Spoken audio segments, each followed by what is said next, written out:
तो hello everyone, इस video में जो है एक फिजिक्स का प्रॉब्लम करने वाले हैं जो हीट ट्रांसफ़र से लिया गया है।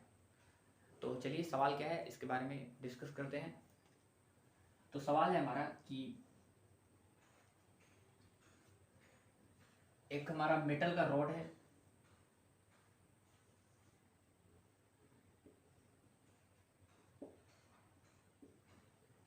मेटल का रॉड है और ये मेटल रॉड जो है वो किसी इंसुलेटेड कंटेनर के अंदर रखा हुआ है।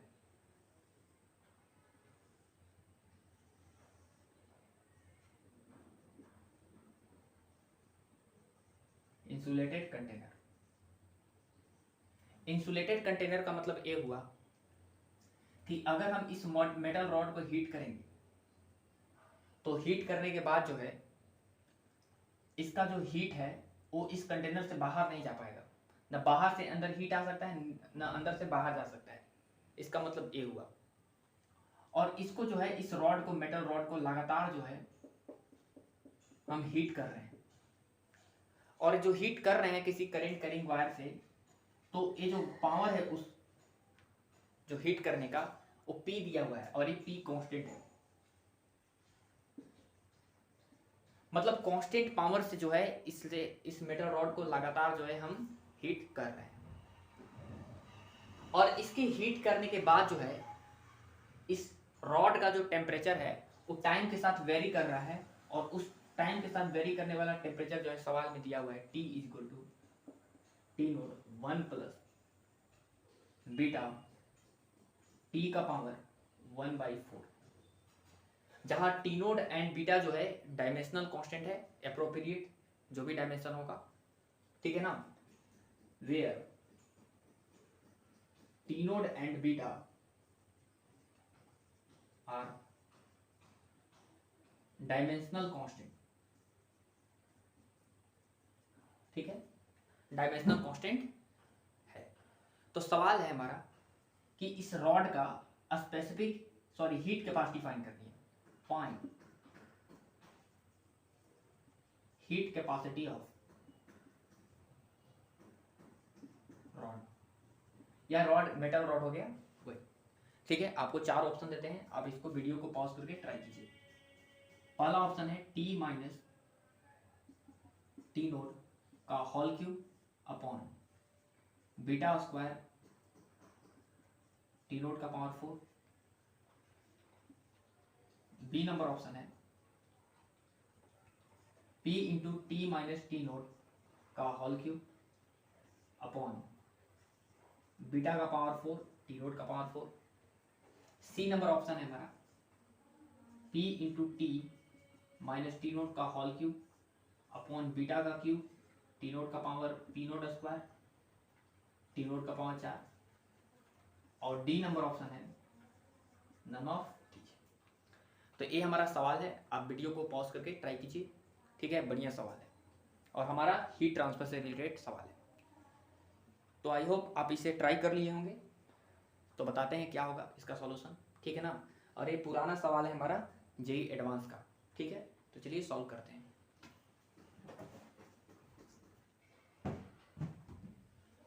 चलिए आराम से समझिएगा। जैसे मान लीजिए कि ये जो P पावर है, पावर, इसको लगातार इस रॉड को सप्लाई हो रहा है। अब P पावर मतलब लगातार जो है इसको करंट मिलेगा, और करंट मिलने से मतलब हीट करंट मिलेगा, और हीट करंट मिलने से लगातार इसका टेम्परेचर क्या होगा, रॉड का बढ़ेगा।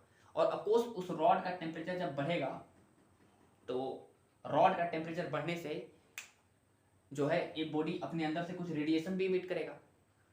लेकिन वो सब हमको नहीं जानना। बेसिकली इसका टेम्परेचर बढ़ रहा है तो टेम्परेचर लीनियरली नहीं बढ़ रहा है, टेम्परेचर कांस्टेंट रूप से नहीं बढ़ रहा है। इसका टेम्परेचर जो है वो टाइम के साथ बढ़ रहा है, ठीक है, टाइम के साथ वेरिएबल है, ठीक है ना। और इस तरह से बढ़ रहा है जो दिया हुआ है T equal to t naught 1 plus beta t का पावर 1/4। अब मान लीजिए कि ये जो पावर है इसको मिला, तो ये जो P है, ये पावर वो लगातार क्या कर रहा है, लगातार हीट जो है इसके अंदर दे रहा है टाइम के साथ। तो P जो है बेसिकली dQ/dt है। अब ये dQ/dt ऑफकोर्स हमारा कैसा होगा, कांस्टेंट होगा। क्यों? क्योंकि पावर कांस्टेंट है।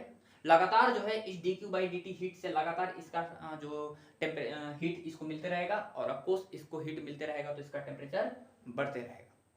ठीक है, अब समझिएगा यहाँ पे कि ये जो dq हीट इसको मिला dt टाइम में, मान लीजिए इसको dq हीट मिला छोटा सा टाइम dt में, तो ये dq हीट से करेगा क्या, तो ऑफकोर्स ये टेम्परेचर बढ़ाएगा।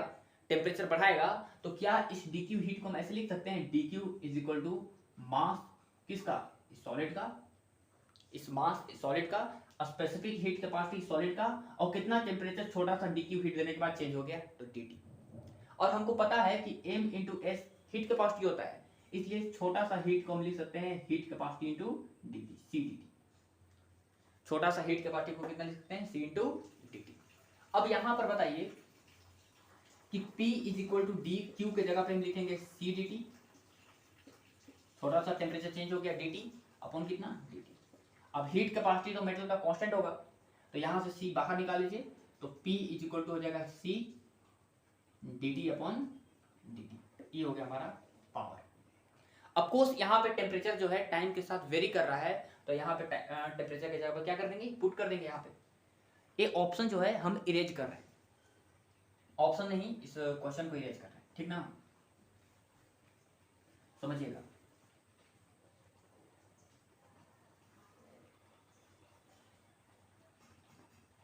तो यहां पर हमारा पावर हो गया कितना, C इंटू dt, टेम्परेचर कितना है, तो of course T node plus T naught into beta T का पावर 1/4, ठीक है, अपॉन कितना dt।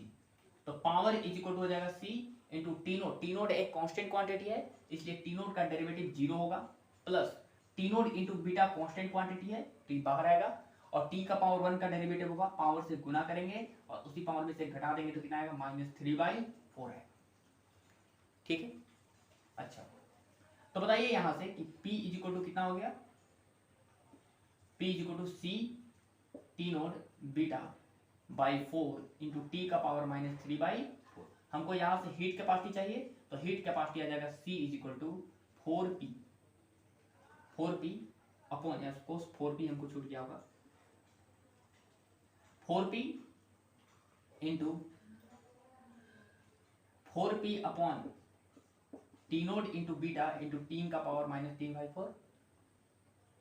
तो यहाँ पे 4P upon T naught into beta, और T ऊपर जाएगा तो बन जाएगा T का पावर 3/4। ये आ गया मेरे पास। लेकिन ऑप्शन जो है हमको टाइम के रूप में दिया ही नहीं है, हमको जो है उस टेम्परेचर के रूप में दिया, इसी के रूप में। तो काश हमको यहाँ से टाइम निकालना पड़ेगा और इसके अंदर पुट करना पड़ेगा।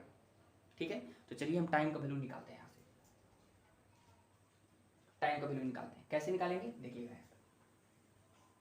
तो यहाँ पे t का वैल्यू कितना होगा, तो t माइनस कितना होगा, t minus T naught is equal to t node into beta t का पावर 1/4। काश हमको t का पावर 1/4 का वैल्यू पता चल जाए, तो t का पावर 1/4 का वैल्यू कितना हो जाएगा, t minus T node upon T node into beta. ये आ गया मेरा t का वैल्यू। और ऑफकोर्स हमको t का पावर 3/4 चाहिए, तो 3/4 चाहिए तो हम क्यूब कर देंगे दोनों तरफ, तो क्यूब करेंगे तो 3/4 हो जाएगा, इधर हो जाएगा t माइनस टी नोड का whole cube upon T node into beta का क्यूब, मतलब टी नोड का क्यूब बीटा का क्यूब। और ऑफकोर्स ये जो वैल्यू है वो इसको उठा के हम इस एक्सप्रेशन के अंदर रख देंगे टाइम की जगह पे, तो ऑफकोर्स हमको हीट कैपेसिटी मेटल का पता चल जाएगा। तो कितना हो जाएगा, तो बताइए यहाँ पे कि C is equal to 4P upon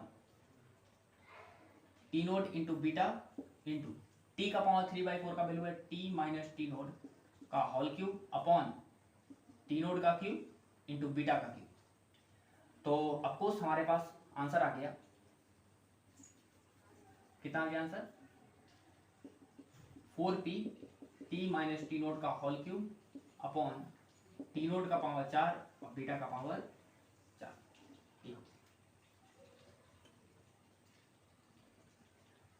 of course B number correct है। तो ये था हमारा सवाल, जो बढ़िया सवाल था। ठीक है, चलिए ऑल द बेस्ट।